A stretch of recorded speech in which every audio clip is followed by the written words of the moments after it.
What's good? Here I am back with the Succession series. The goal remains the same, the journey to 17 billion silver so I can buy myself Pen Red Nose armor for that juicy Dead God armor. In my last video, I did most of what I could do, farms and grind, added with rift bosses and box openings, where we left off only roughly around 3.4 to now 3.6 billion silver. I actually don't remember where those 200 mil came from, but fuck it. Now, hopefully the goal for this video is to reach anywhere from 5 to 6 billion silver. And of course, the feedback has been excellent. Sounds like you guys are just as excited as I am to get this progression series going, and that also means I have a reason to grind this game once again. And to start this video, I'll go ahead and open up all my loot and boxes in my inventory. It's crazy to think how times have changed in BDO. Like, for example, I'm pretty sure back in the day they wouldn't hand us out so many free boxes and loot just randomly. Even the dice roll adventure bullshit gives us better shit. Now, I'm not complaining either. Now that I've decided to save up money for my next goal, all this money will come in handy. It's also probably going to be the first time I'll ever have more than 10 billion silver saved up in my bank. The most I've ever had was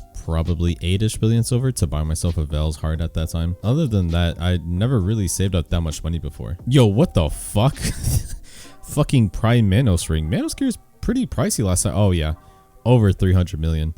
Jeez, we're already off to a good start for today. God damn. So yeah, anyways, hopefully I can get a routine going. At the moment, I want to have consistency in my grind and life skill, while of course sparring in BA from time to time. I definitely want to get into the PvP dojo soon, but right now I really need to push these gains. I'm Giga Paper as it is, so I can't even train that much with no DP. I can't even fucking step into the BA without dying in super armor. So after all that, I'm now sitting at 3,285 Caphras. That shit still impresses me to this day. Like, I can't believe I have that much fucking Caphras just sitting on the couch. Next thing to do would be my farms.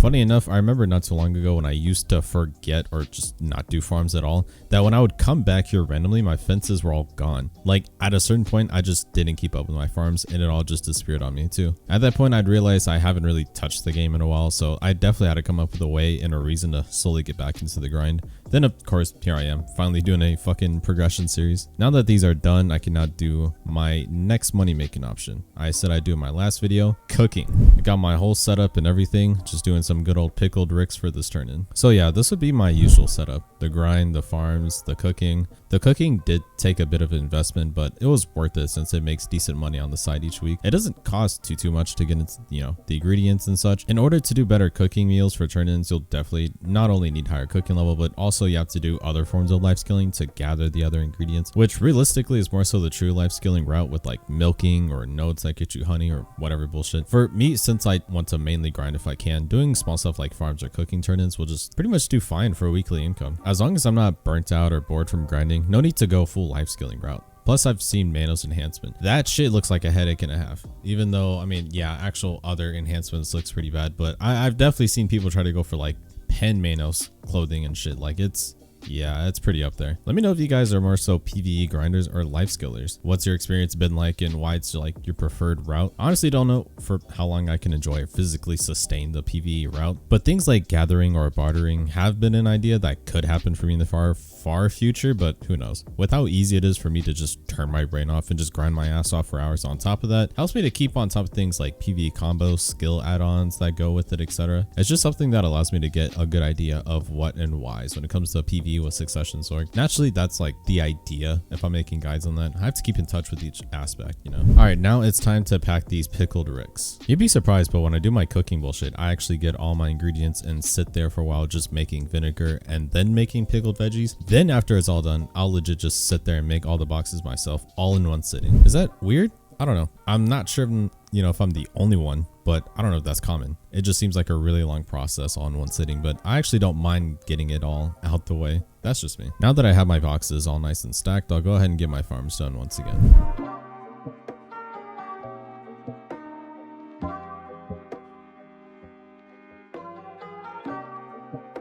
Then I can turn in my boxes for the day. Alright, now that the rift bosses have been assembled, I'll go ahead and get these shits done.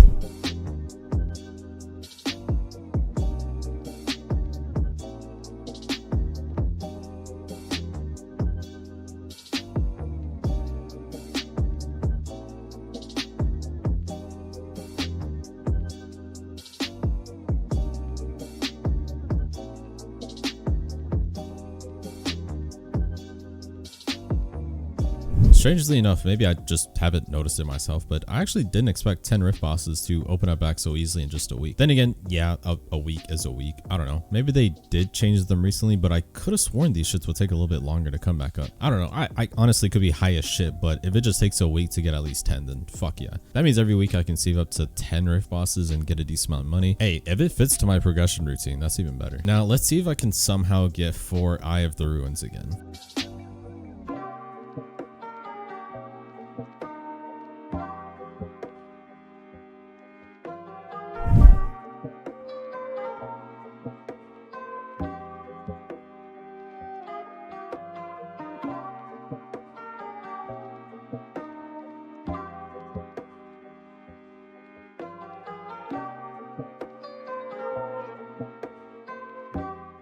Nice, time to head home and enhance these shits.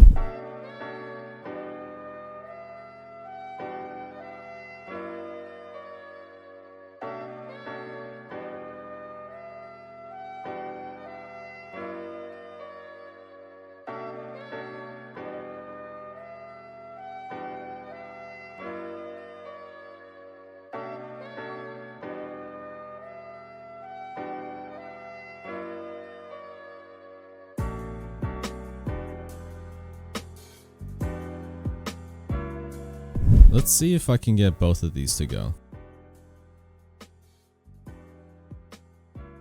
Hell yeah, one more to go.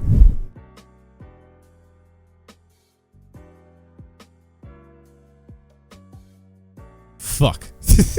I honestly, at least I got one. Fuck it. Time to see how much money I have after I collect and sell all my bullshit. Almost 4 billion. And keep in mind, I still have to grind, get my stone tail fodder, do more cooking turn-ins too. Then, as usual, gotta make more Caphras for the dream. Now I'm sitting at 3,350 Caphras. Almost there, boys. Now time to spar a bit in the BA to help dust off that rust and mold off my ass. So what are you guys' thoughts on the quote-unquote buffs Sork got? I know you guys saw that Succession only got 100 stamina for free, but that's about it. Honestly, I guess it's better than nothing. I'm not entirely sure about the future of Succession Sork in terms of buffs and nerfs. Currently, I don't think there's anything to nerf Succession on, but in terms of buffs, unless they want to make Succession stronger than Awakening, the only way to keep things on even playing field, in my opinion, will be to give Succession better movement. Because let's be honest, the only form of movement we have is Rushing Crow and Midnight Stinger. Like at the very least make Rushing Crow an iframe instead, or give Midnight Stinger a super armor. But otherwise more movement options would be great. It could easily bring Succession up a bit in 1v1s and maybe get closer to Awakening and 1v1 potential while still being around the same in PvE and group fights. Hey, you know, sometimes you just gotta hit them with the what's good. There's also been rumors or ideas of Succession getting core abilities soon, or new prime abilities, mostly just mirroring what Awakening got. To be fair, class design wise, it does seem like a few things are missing from Succession. But the reason Awakening got buffs in the first place was to even things out with Succession. Back then, Succession was mostly the favorite and stronger pick between both specs, and now it's more so even, with the exception of 1v1s and LVS servers. So if you were to get core abilities and a new ability, I wonder if both would still be around the same, or if Succession might be on top again. Some would argue it would, and some would say it even things out with Succession and Awakening after the fact. Who knows though, core abilities on Succession would be pretty legendary. There's a lot of possibilities that can go for Succession on that, and an entirely new ability would be great. It could be a new movement option or even combo piece. Either or, I'm down for it. It's not like I plan to swap from Succession anyway, so it doesn't really matter if we get anything new or not. I've also had ideas on making other combo videos for Succession, but it would be more advanced and would show multiple combo pieces and using spicy abilities to air attack, using floats more, just more of like a part 2 to my first Succession combo video. There's always things I can do with Succession combos, not including a video entirely made for combos against KD resist and other bullshit out there. Maybe even tank shredding combos too. As you can clearly tell, I still have guide ideas, even after getting this far. Believe me, I'll always have ideas on making guides. Now that I'm done scraping off the rust, it's time to grind on Star's End.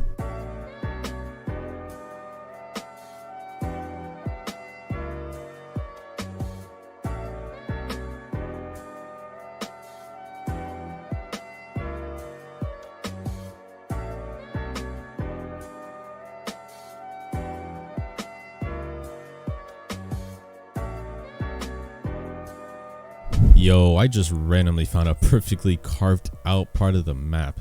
This literally looks like when you create your first creative mode server on Minecraft and you're just like, fuck it, I'm gonna just level out this whole bullshit and create a mansion. Like, look at this shit. Carved out like a piece of cake. What the fuck? Alright, fuck the bullshit. It's time to grind my ass off. So while I've been grinding for a while now, I've adapted and updated the PvE combo that I've created and displayed in my old skill add-on video. In that video, I showed you guys this Giga chart showing the add-ons, the combo, and the timeline duration. So after this video, I'll actually have a guide out just for that. So I mentioned this before, but for those PvE grinders out there, how do you handle having to grind for multiple hours back to back? Do you guys just sit in call with other people or just watch someone on your other monitor? Or better yet, if you only have just one monitor too, is listening to a podcast the way to go? Because for me, there's a few times I could watch someone on my other monitor and I don't. Like, it's not always consistent for me. Sometimes I watch something, sometimes I don't. Most of the time I just talk to people, and sometimes I just listen to music or nothing at all. Just the blank emptiness of my mind. I really have a habit of just turning off my brain for grinding. I kid you not. I just hope eventually I can get the necessary DP to grind out Ash Force one day. Somewhere down my progression point, getting a Debreka necklace is going to be something I want to shoot for. So one day you guys will see me get to grind at Ash Forest. And shit, maybe I might make a PvE guide for Ash Forest, who knows? I've always had thoughts on going all out on grind spots and making guides for each rotation worth mentioning at certain spots. It's pretty ambitious, but you can never have enough guides for PvE, right? I've only done 2 PvE guides, so I feel like I can push my limits one day and make way more. Who knows? Let me know what you guys think, actually. Alright, just finished doing 4 hours at Star's End. Of course, no distos because I already got 3 in 2 hours last video, so my RNG should be drained out for now. But the trash loot has been pretty good. 34,000 trash plus the other bullshit that comes with it. Now I'm gonna see how much I'll get in value. Yeah, holy shit. Granted, that was with advanced and aggres for the most part, but still, that's a pretty good chunk. Now it's time to finally craft myself stone tail fodder with all this shit I saved up.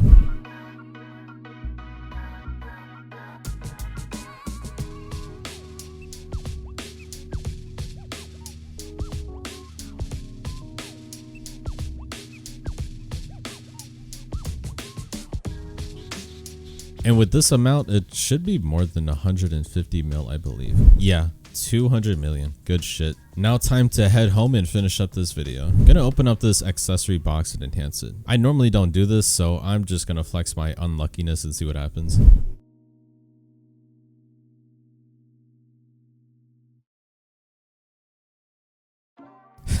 Yeah, I saw that coming. Even though I did buy a base also, it's fine. I still have a shitload of silver saved up. Worth the shot, right? Then let's fuck around on BDO Monopoly for a bit.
Then lastly, gonna spam these blue chests.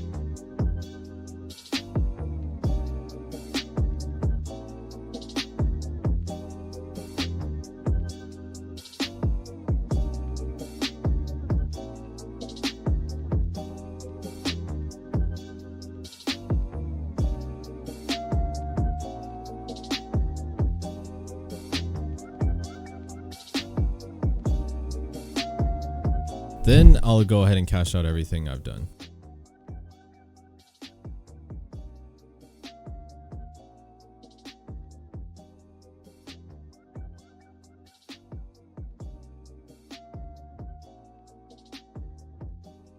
4.8 billion silver. Damn. Okay. I have to at least get 5 billion before I end this video, so I'll just liquidate some hards and sharps just to squeeze out those 200 mil. Don't worry, it's not going to be a lot, just a little bit of both.